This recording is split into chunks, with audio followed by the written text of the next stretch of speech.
Great. Well, Adrianne, can you just tell us a little bit, why should people vote? Why is it important to vote in the primary? And what would you say to people, especially why it's important to vote in the primary? So the first thing that I think about whenever someone asks me that question is primary season is round one, right? It's your opportunity to help your party decide who's going to be the best person to take into the general election. But for an individual, it's your opportunity to identify with someone inside of your party or the party that you're choosing to vote with, since we have an open primary here in Indiana. It's your opportunity to say, this person represents me, they represent me well, and I think that it would be great to see this person in office down the road. It's your opportunity to identify your candidate. So a lot of people tend to say things like, ooh, this is all we have going into the general election? How did this guy get nominated? Like, how did they get there? Or how did this woman even get here? She's not qualified to do the job. Well, by participating in your primary, you at least get to take some action and say, this person is a good fit for the job, but this person likely is not. And you get to participate in that. Yeah, thank you. Thank you. We encourage audience members too. Please send your comments in if you would like to ask any questions. Would you mind telling us, Adrianne, what led you to the decision of becoming a regular voter? There's something that you learn in government, right? Like when you're in high school, your senior year, you learn a little bit about the process. Prior to that, in history classes, you learn about the fight for the right to vote. Here in Indiana, we're celebrating 100 years of women having the right to vote. That right to vote was not shared by all women, even though we know, little Indiana trivia here, 2 Black women in Columbus did show up to participate in that first year, and that's exciting to know.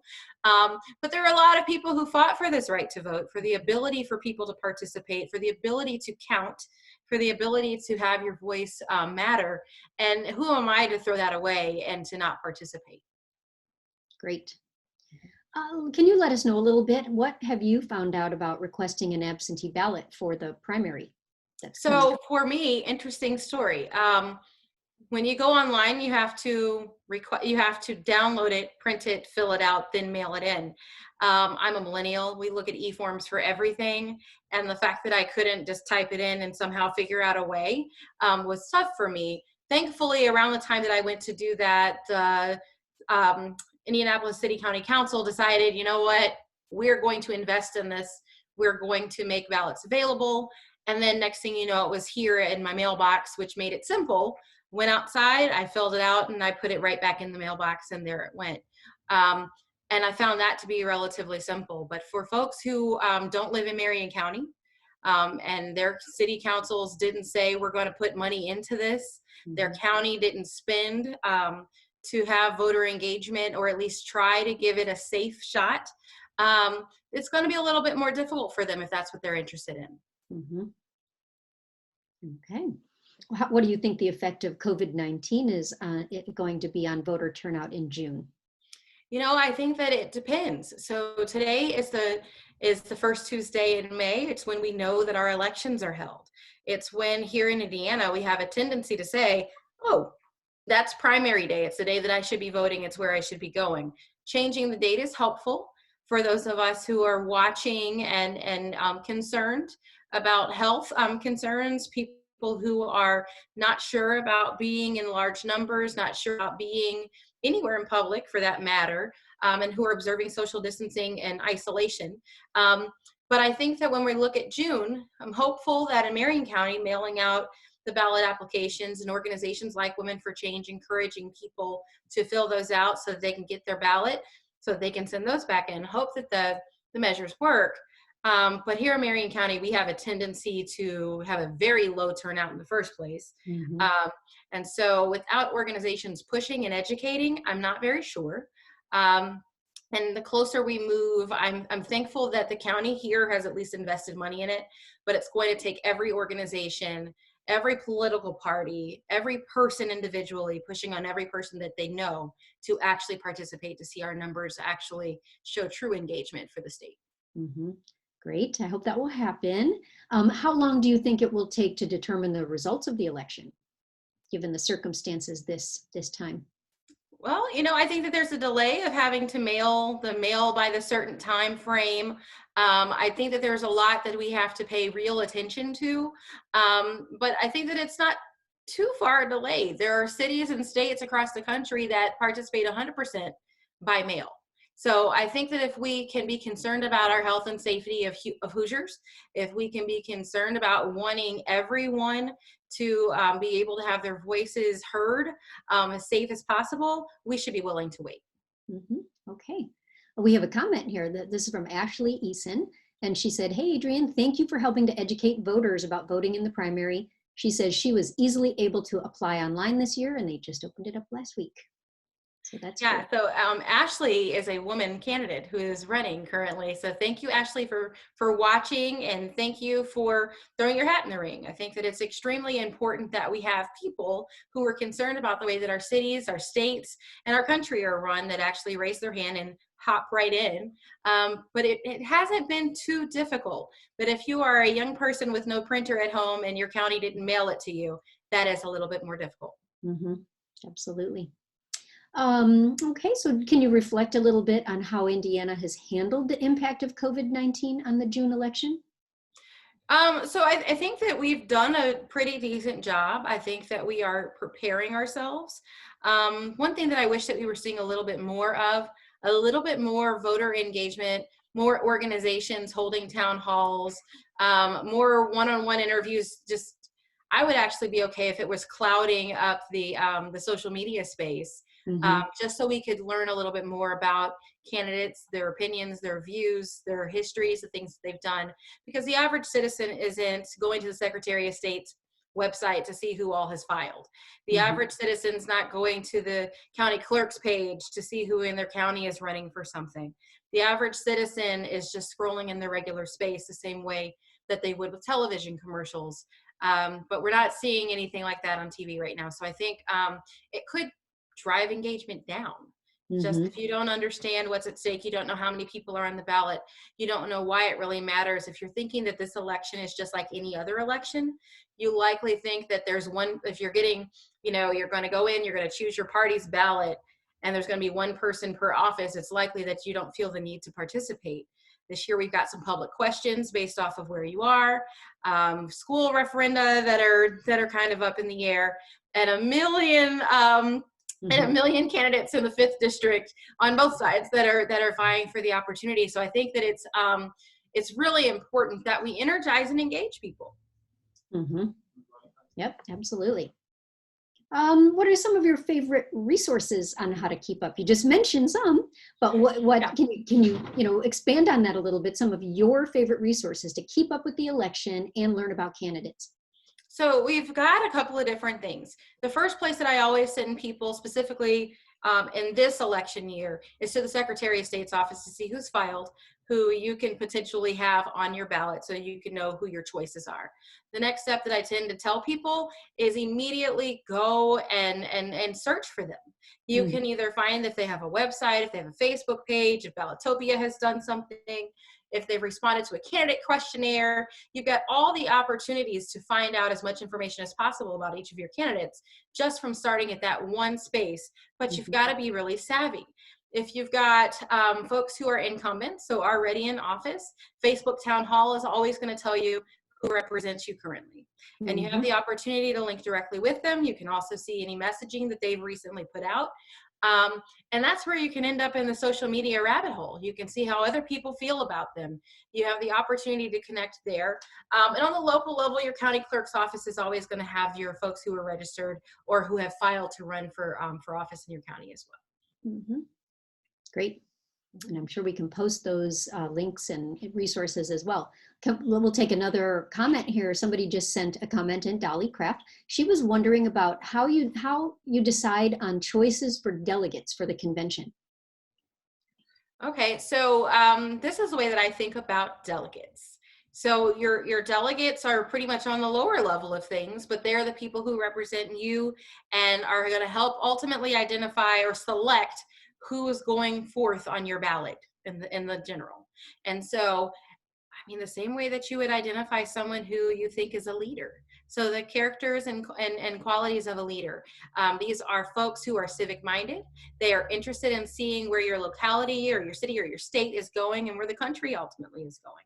And because of that, I don't think that it's a popularity contest. I think that it's very important that with every level of government, specifically anyone who's on a ballot, you need to understand their leadership capabilities, their empathy, their understanding, and their way that they identify with real people. And because the one thing that I also like to consider is every office is an entry level to the next office, if that's what somebody so chooses.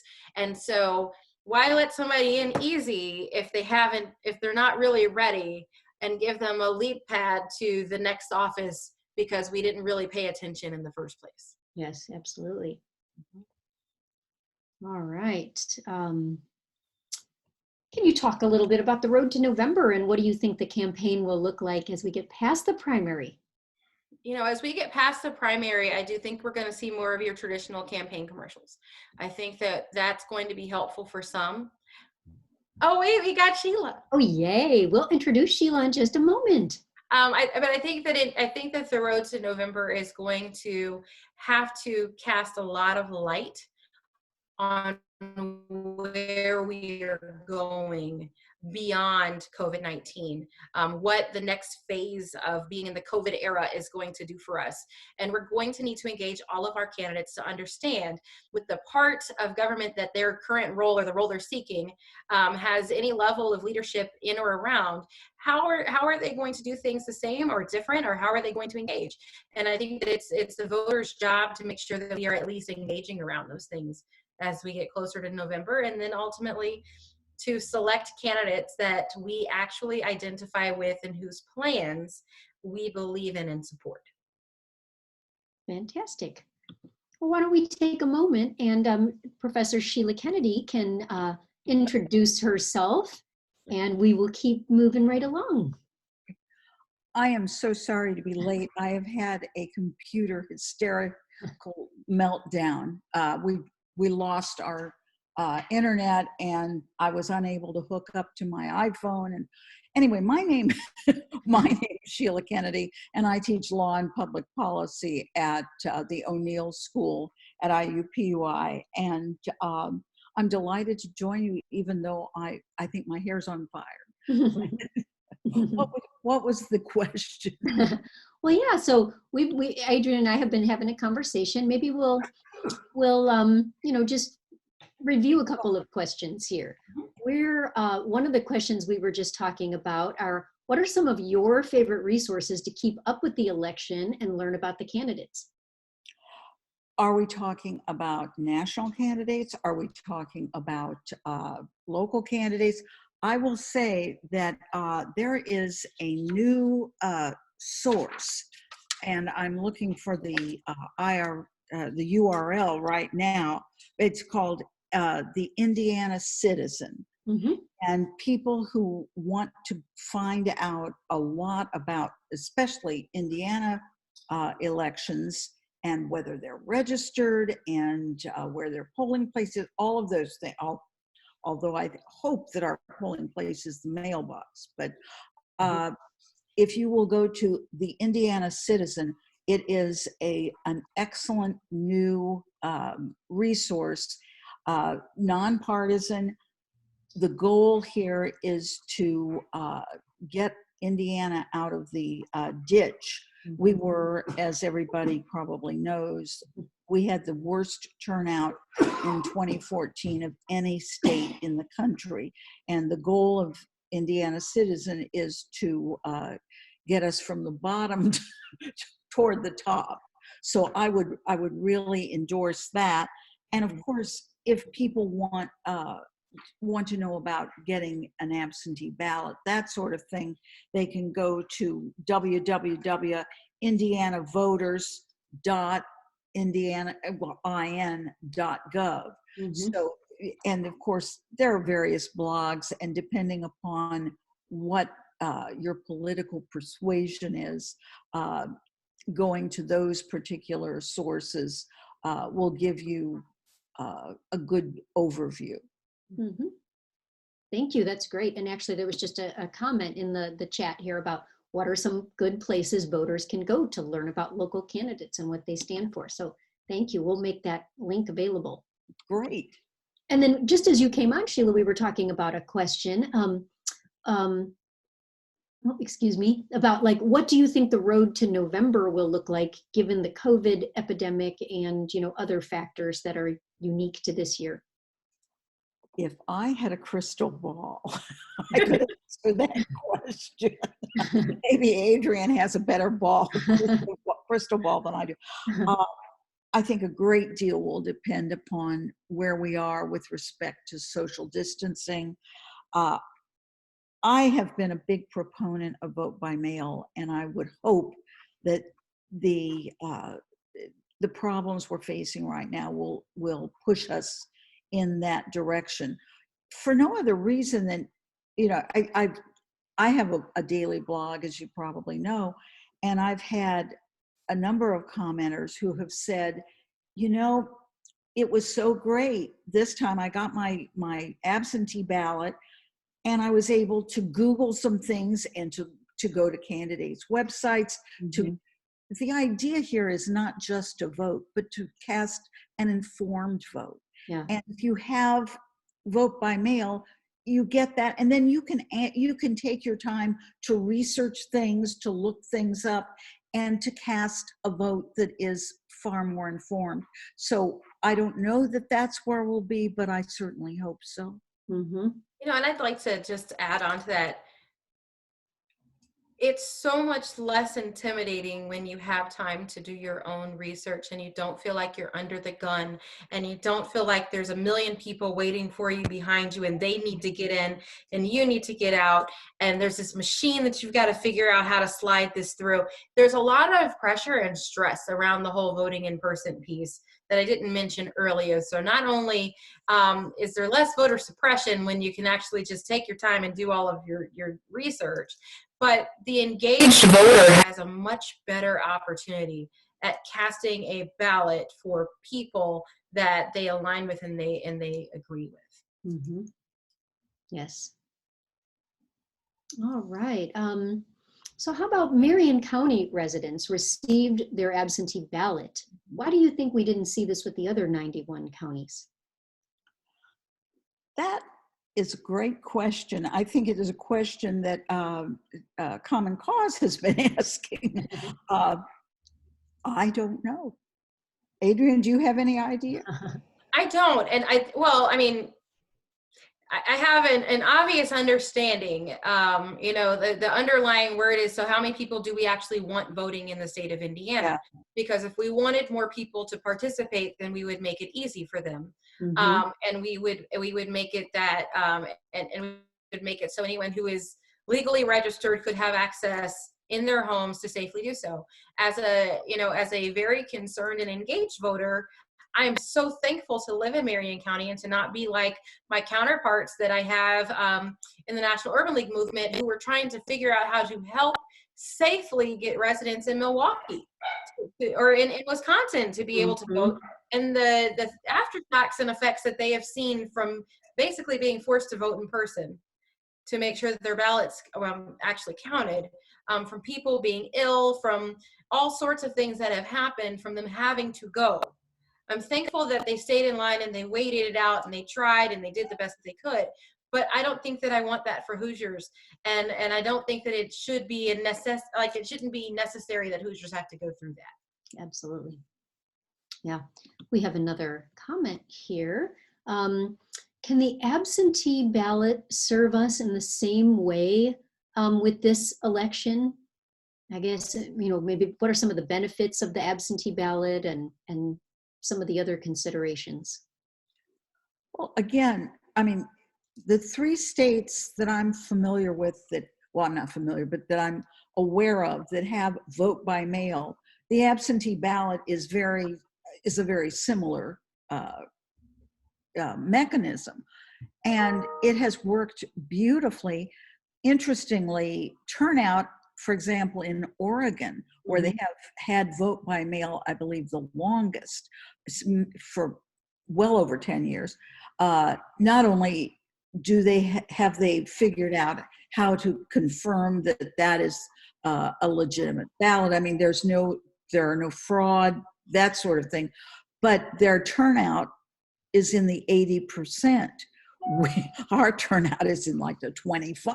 Yeah, 24, Yeah. 25-ish. Yeah, I mean, because, look, and of course, as Adrianne probably pointed out, you know, what our system does, especially in Indiana, we are one of 2 states where the polls close at 6, where the earliest close.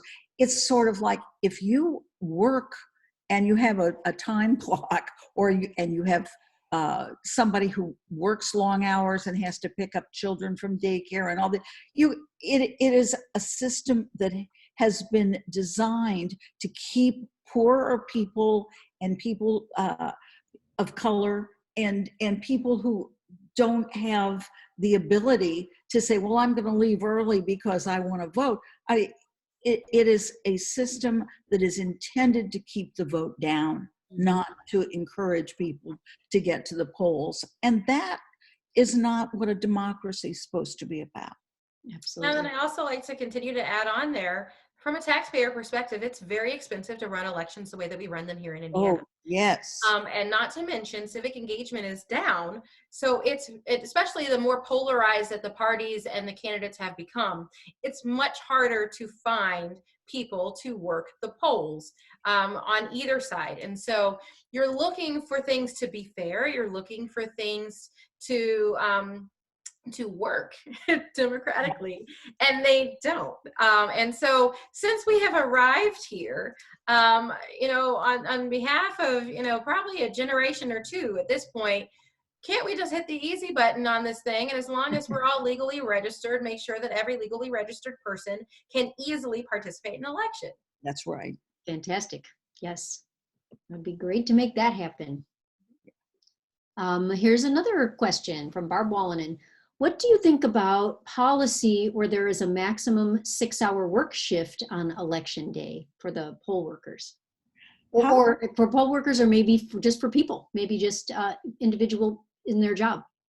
How about let's make election day a national holiday? Yes. If in fact we have to go in person to the polls, at least make it an easy thing to do. Yeah. I think we have very different approaches.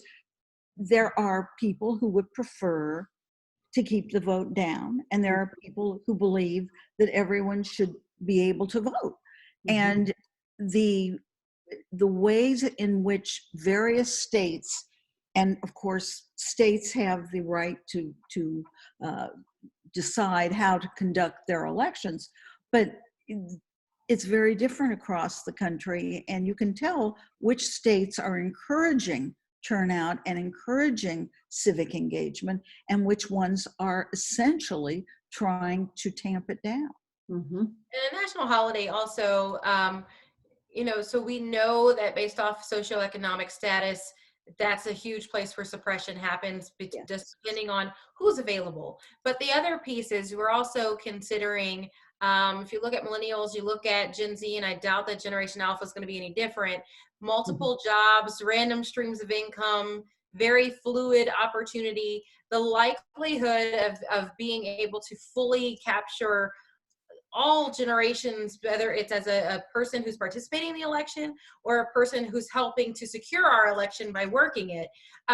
We're running out of options here if it's not a national holiday or an opportunity for everyone to be available. And I want to second what Adrianne said earlier.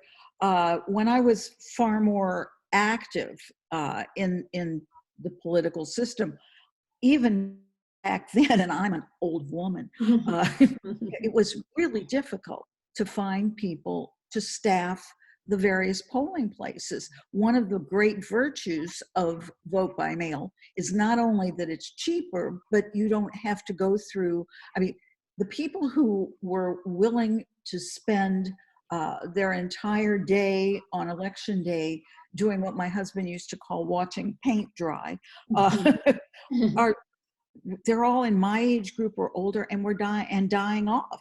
It is incredibly difficult to find people who are willing and able to work at the polls, and we pay them and we feed them during the day, and all of that costs money. Yeah. Yeah. And parties are basically begging at this point. And it's hard because if you can't take off work, even if you have a job that should allow you to take off work, but for some reason different things just come up, right?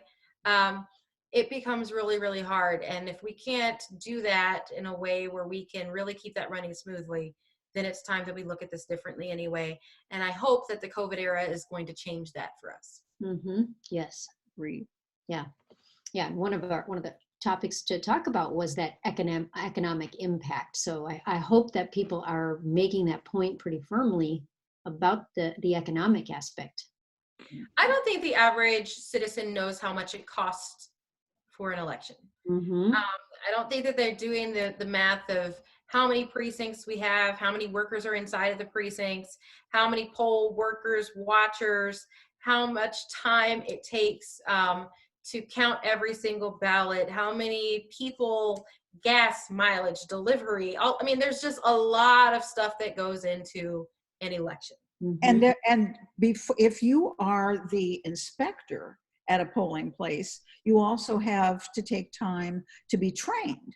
So, I mean, we're talking about a fairly substantial commitment of time. And in this day and age, a lot of people simply do not have the option to make that commitment. Yeah. Yeah. And then in the comments, again, people, especially working hospitals, transit workers, those who are the least likely to be able to run our city and to run our state. Those are people who likely are impacted by not being able to get to where they need to. Yes. Thankfully, we have vote centers now here in Indianapolis, which is helpful. I think that cutting down the number would also be helpful, but at the exact same time, I hope that vote by mail is successful. I hope we get to do it again in November, and I hope that it changes the way that we vote here in at the very least in the city of Indianapolis, but I hope in the great state of Indiana. Great. Let's see. So nationally, data shows us that more young people are getting involved in the voting process. Do you think that's true for Indiana? And if so, or if not, why not? Well, it's, my students are clearly engaged. Now, how representative they are is another question. And I haven't been a young person for about 50, 60 years now. So Adrianne, I'm going to push this for you. I used to work with Adrianne's dad. So you can understand why I may be a little watching. So this is my thought. I think that she's exactly right about what she said. The younger end of the spectrum is fully 100% engaged, ready to go. I sit like in the midsection of the millennial generation. Above us, we've got a lot of people who are kind of jaded by what the past couple of elections have kind of brought us. They're not sure if their voice was actually heard in a couple of elections in the 2000s. They're not positive how much change they can actually bring about by participating. And because of that, you've got the younger end of the spectrum that is just learning about participation, learning about how by being engaged, by being mobilized collectively, their voices can make an impact. I'm just, banging as loud of a drum as I possibly can to say that there is a generation that is larger than any other generation living and actively participating right now. And if we would actually all be engaged in an election cycle, we could use a united voice to change things. So I think that the younger end of the spectrum, absolutely, they are a movement by themselves. Gen Z is going to likely change the world. Millennials, we are trying the best that we possibly can, but we do have some folks who are at the tail end or at the cusp of Gen X and moving into millennial space that really just aren't sure. And constantly, as you scroll through your social media, those are going to be your people who are constantly asking if their votes actually matter, if they count, if there was a point in them going out of their way to make sure that they could vote. Did their vote actually do anything?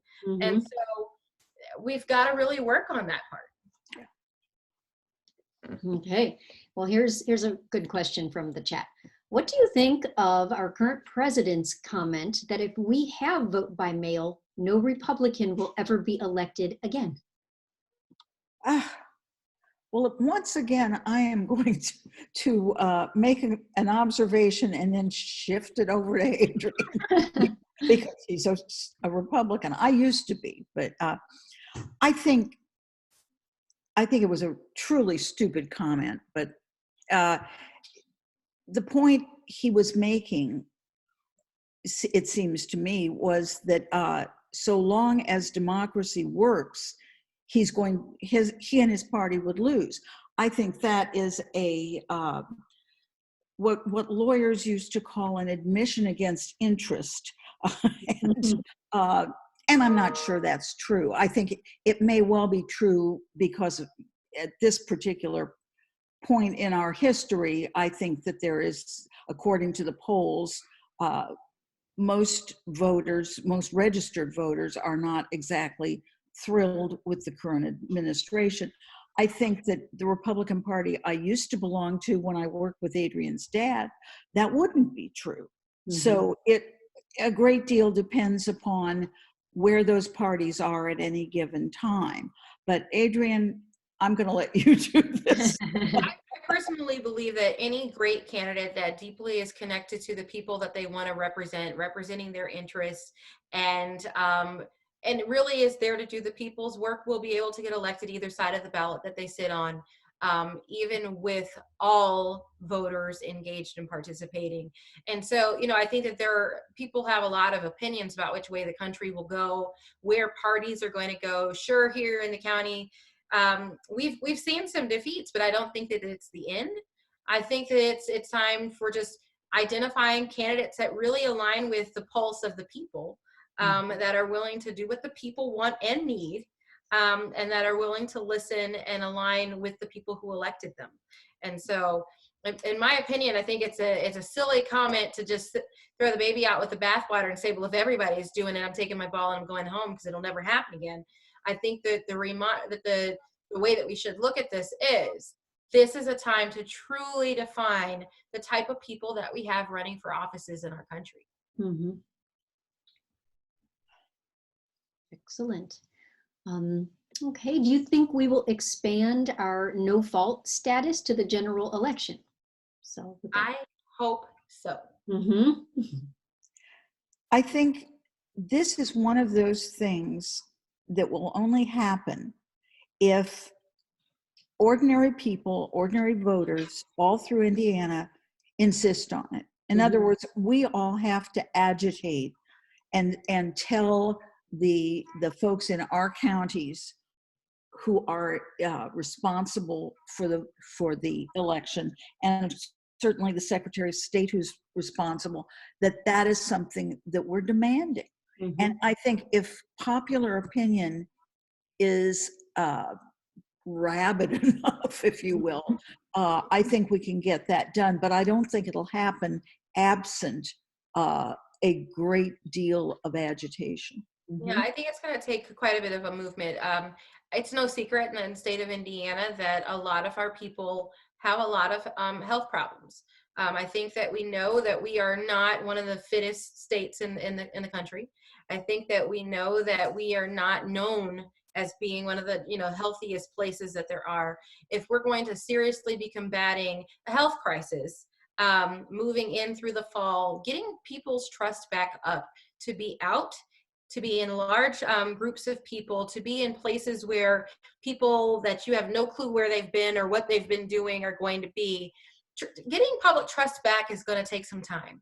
Mm-hmm. And so in the best interest of people, in the best interest of just loving our brother and sister Hoosiers, it's very important that we take all those things into account and say, you know what, we're gonna do this for Hoosiers, because we want Hoosiers to actually feel that the place that they pay their taxes loves them back, right? And loves them enough for their life to matter, for their health to matter, and for them to not have to risk anything just to cast their vote. I think that I look at history, and if history tells us anything, people have died for the right to vote. They have done everything that they can. We should be kind to those same people who are still living with us right now, who are a part of that era. We shouldn't make them do the same thing again just to cast their ballots in a time when we know how to do better.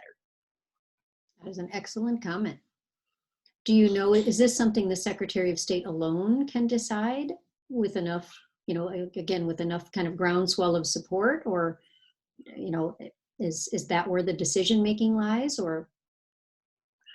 That's a great question. I'm not sure I know the answer to that. My guess is that the ultimate authority does reside with the Secretary of State, but I also look at our legislature, and I highly doubt that she is going to do anything that a significant number of legislators disapprove of. So, Adrianne, do you know whether she has the ultimate? I'm not sure. I actually think that I think the executive branch could probably really lean heavily and make a recommendation or a suggestion that could carry a lot of weight. I would hope that we see some polling. I would hope that our political parties get involved. Mhm. You know, I would hope that that's a part of the get out the vote effort on the front end, would be that parties say, based off of the primary, how many people participated, which party is going to push for it, and hopefully one party gets it done, right? Mhm. But I think that there's organizations like Women for Change. I think that you know, the National Urban League movement is naturally going to be pushing for this, which is something I'm proud to be a part of. I think that it's going to be very, very, very important that every single angle is worked on this one. Yeah. Mhm. And we've got, I mean, because in Indiana we are so gerrymandered, but Common Cause and the League of Women Voters have been out front Yes, I can't believe I left them looking out. at, beg pardon? I can't believe I left those two out. Yeah. Oh, no, Mhm. but I think they will certainly be part of a coalition trying to get this done. Mhm. Now, Ashley Eason had another really great comment. And she mentions, like, speak up and demand that our election officials commit to offering vote by mail for any reason in November. So Yes. as we think about everybody running for office, that's an excellent question to be asking at town halls and voting forums like this. Of course, we don't have town halls either. Yeah, that's right. That's one of the things that I think makes our discussion today kind of, gee, I wonder what's going to happen, because just campaigning is so different right now as we're all zooming. Mhm. I have no idea whether people, especially in my age group, are being contacted or feel that they are being informed in the ways that used to be with in-person gatherings. Mhm. I think people in Adrian's age group and below are comfortable with internet sources in a way that, as you could tell, as I was frantically trying to figure out, what do I do when my internet is down? I mean, it, the consequences of this, I think, will be studied for a very long time. Absolutely. And I think that one of the biggest things that we're going to need to see is candidates are going to need to demand that that voters have access to being able to cast ballots for them. Yes. The same way that I think, to answer your question, my parents are really wondering who's actually running and where they are because they haven't seen anything from them. And social media is your only medium, then they failed themselves. Because the most tried and true, genuine voting bloc that is guaranteed to mail in their ballots has not heard from the candidates. Wow. And so I think that it's extremely important that candidates are demanding it, but that people who are talking to candidates are demanding to at least know an answer even. So requesting, not demanding. But a great question to ask when you're engaging with a candidate, for anyone who's watching, would be, how do you feel about the entire state of Indiana having access to vote absentee without fault or reason in the general election? Would you support that? And do I have your word that you're going to push for it? Mm-hmm. Simple as that. Yeah. Getting those questions on the record at every opportunity that you have the opportunity to hear if a person is going to tell you no, Mm-hmm. or if they're going to say yes. And if they say yes, to continue to push with them and to make sure it gets done. Excellent. And I think we talked about this term a little bit, but maybe for people who aren't familiar with it, just the term no fault even, makes it sound like there's something wrong about that request. But either you have a comment on that. Yeah. I mean, but at the same time, if I work a job that has really odd hours and I'm not sure if I'm going to be in town or available to vote in person on election day, it's the same as me saying I need to request an absentee ballot because I'm just not sure if I'm going to be there or not. Mm-hmm. So that's kind of the same position that we're in here today. Yeah. Not sure how I'm going to feel, if I'm going to feel nervous, if I'm going to feel scared, but I still want my voice heard, and it's my right to get that done. Mm-hmm. Yeah, it's almost like there's a stigma of asking for a absentee ballot, and it should, perhaps vote by mail takes care of that phrase, takes care of it. Yes. All right, and maybe we'll just go back to a question that came up early, but we'll revisit it, and maybe this will be one of our last, standard questions. Can you, again, give us your elevator speech about why people should vote, and especially why it's important to vote in the primary election? How about, I will give you, it's not my elevator speech, but it is what I call my sermon that I give to all my classes, which I think they're very tired of hearing. As citizens, we benefit a great deal from all the services that governments provide, everything from fire and safety to garbage collect, whatever. The government asks us to do three things: to vote, Mm-hmm. to serve on a jury if we are called, and to pay our taxes. That doesn't seem like an excessive amount of it. I think of it as our dues. We belong to this club called America, but we need to pay our dues. And it's not just our taxes, which people try to minimize anyway.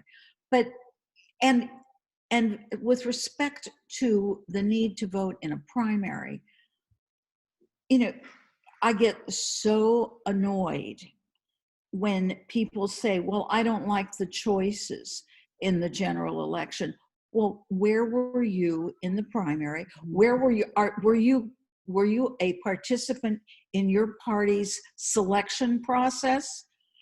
I mean, the thing is, you don't wait until the last minute. It's sort of like, okay, mom is giving us a choice between chili and something else, and I don't like either one of those. Well, why didn't you ask mom to give you whatever it was you like to eat? I mean, you can't just come in at the last minute. Mm-hmm. And that's part also of this, of being an informed voter, knowing if I'm going to vote for county whatever, do I know what the county whatever person does? Do I understand? I mean, I'm always fascinated with people who don't understand federalism. I guess they take their zoning problems to Andre Carson. I mean, if you don't understand how your government works and how the political parties participate in that, and if you don't participate yourself and try to make sure that the candidates who will be there for you to reject or accept in November, if you had nothing to do with choosing them, then you're not really an active or informed participant in the political process. And I will get off the soapbox now and give it. It's a great soapbox. I was on the soapbox earlier. I guess the one thing that I didn't mention is the Secretary of State's office, I believe, and the county clerk's offices also, they publish a calendar. So you can kind of know where, when candidates are supposed to be filed by. You can understand, okay, so these are dates when I need to go back and check this website. If specifically if you're in that window of when people have started, but the window is not closed yet, you can also say, okay, wait a minute, there is nobody that I identify that has put their hat in the ring for this. We have got to find a candidate that is better than this guy because we can't have this guy. And so politics is actually, there's a reason that we're supposed to learn it in high school, right? So that we can fully understand, everything that is done to us doesn't have to be done to us. We do get to participate.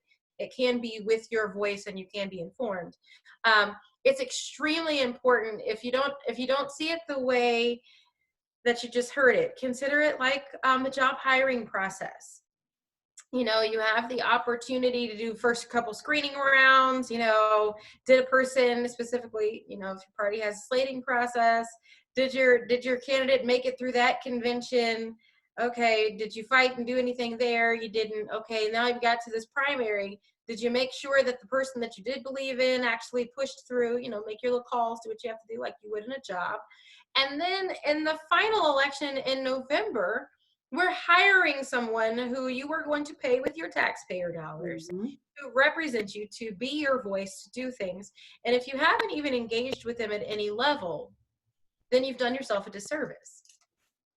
And I'd like to add one other thing, because it gets back to gerrymandering. In Indiana particularly, we have had so many elections for the state house where a half or more of the November elections are there is no candidate on one side or the other. And when Adrianne says, take a look at that calendar, look and see, if nobody's running from the party that you prefer, then go out and find someone or run yourself. But there's no point in one of the stories that I tell, because it just struck me. Several years ago, I was doing my standard sermon, and one of my better graduate students said, well, Professor, I've always voted, but you know, I went online to make sure that my polling place hadn't changed. And when I looked, and this was for a primary, he said, and I looked, and there were no contests. You know, it was only one candidate for every job. Why should I take my time and energy? I had no answer to that. And I think what Adrianne said is absolutely right. If you go online and you see that there's still time to throw your hat in the ring or find someone who will, allowing elections to occur without meaningful choice isn't democracy. Yep, and it drives our voter engagement down, which is not. Yeah. But the other piece is, the parties shouldn't be the only ones that are watching the timeline. Yeah. Citizens should be watching the timeline probably more closely. Citizens should be really deeply engaged. Organizations shouldn't be the only ones engaged. Individual citizens should be paying attention. Same game. Everybody should be playing the same game with the same rules. Yeah. Yeah, and one more comment that has come in here about how nice it would be for candidates to be able to greet their constituents or future constituents at the doorway. And calling is now maybe the new normal for that. So given the COVID-19. I would also like for, you know, I would like to see candidates just going live in reaction to things that are happening in current events or different things that are happening, because I think that you would normally be able to see that sort of thing if we were having them in various events, or if you were to be at a door knocking, and you would be able to respond to citizens on how things are. And so if this is a great opportunity, I'd like to take it to say, I'd like to see candidates going live on a very regular basis between now and election day for the primary and now and election day for the general. Because if we're all in our homes, you need to figure out how to get us to follow you or like you on whatever channel it is. And you need to constantly be able to message to us. Because right now, I don't think that we're hearing anything. I don't think that news has anything to report based off of what you've said or you've done.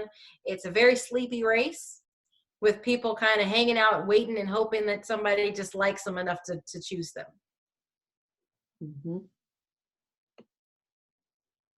Okay, and yeah, and then a last comment, and then maybe we can just have one wrap-up statement from each of you. But again, somebody here, well, it's Ashley, again, step up and run yourself, encourage others to run, especially women, people who are underrepresented, and people who are underrepresented in elected offices. Women for Change has been an excellent force behind that idea, I will say. Oh, and here's one more comment from Bryce Gustafson. So in 2016, 35 of 125 candidates had no opponents Yes. for the Indiana House and Senate. In 2018, pretty similar. About 42% of Indiana's state legislative candidates ran unchallenged by the opposite party. So, you know, maybe a last comment here about how Hoosiers can be fairly represented. Let me sort of piggyback on that last statement with which is accurate and depressing.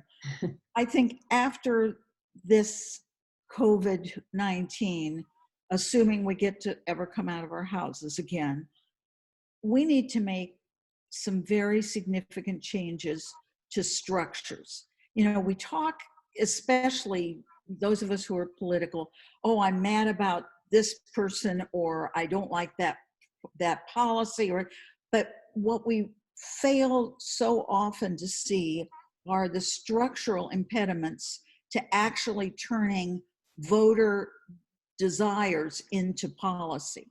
And that would include gerrymandering, that would include the Electoral College, which, whatever its virtues may have been once, has now, according to what I've read, every rural voter has 1 1/3 times a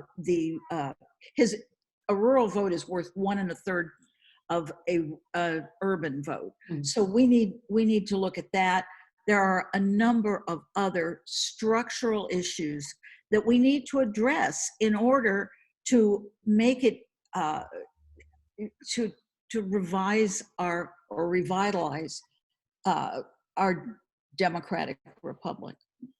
And I think that this is actually a really great place to close, because I think that the way that you do that is you, the younger the voter, the more we're teaching, the more they're growing, the more they're learning, the more they're studying recent politics and recent current events, right? So the more we're learning how our country has responded to conflict, how our country has responded to internal issues. And a lot of times you hear, well, whose job was that? Like, who wasn't paying attention, or who missed this or who missed that? Well, a lot of times it's those unopposed candidates or the incumbents that have been in office for a really long time. Not saying that things need to switch party hands, but they could be time to transition them from a person who's been in the game too long, or a person who's been working on the same thing without an outside lens. And so what I think that comes down to is really getting more people out front, out early, challenging things, bringing up new ideas.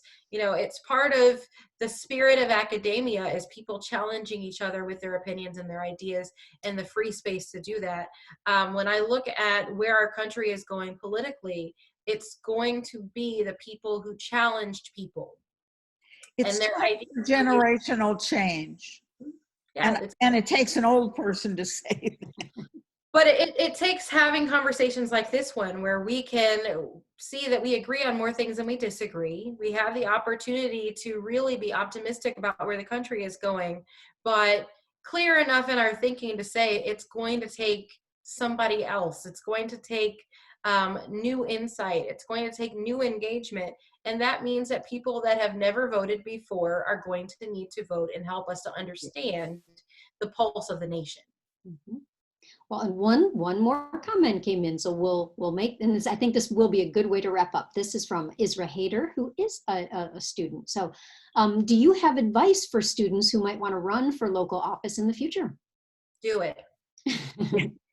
Get involved with your party, whatever that is. Work for a candidate, work for a party, and meet people and do it. Yeah, I think that the most important thing that you can do, I love how you just said that. I had an intern, that unpaid volunteer intern, who had no exposure to politics when I was running in 2015. And she got so much wisdom and insight on how people in Indianapolis see Indianapolis. It was able to broaden and expand her horizons, and it has shaped her future. And so I think that that is the perfect advice. Get involved, participate, and then go for it, because we need every voice that we can have in the conversation. It doesn't need to be one-sided. It doesn't need to be one age over another. Everyone's voices need to be a part of the conversation. That is excellent. Well, let's thank our two panelists very much in our first ever voting town hall. So thank you very much for your time tonight. And thank you all who are watching and listening for all your great comments as well.